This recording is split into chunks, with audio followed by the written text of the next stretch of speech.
Selfie वाले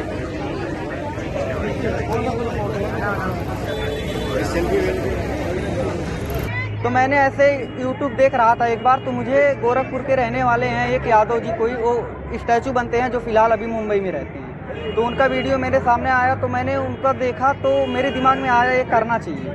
तो पहले तो मैं 10वीं में था, उसके बाद में 2-3 महीने तक अपने बिस्तर से उठ के, क्योंकि दिन में हॉस्पिटल पे रहता था, तो रात को ही मैंने पहले इसको सीखा, प्रेस्टिक की ट्रेनिंग मिली थी इसकी ट्रेनिंग ली 2-3 महीने तक। 2-3 महीने लेने के बाद जब मैंने इंटर कंप्लीट किया, उसके बाद में मैं चला गया नासिक, क्योंकि वहाँ पे मेरे पास पैसे भी नहीं थे उतने, तो वहाँ गया मैं 2-3 महीने बैग फैक्ट्री में काम किया।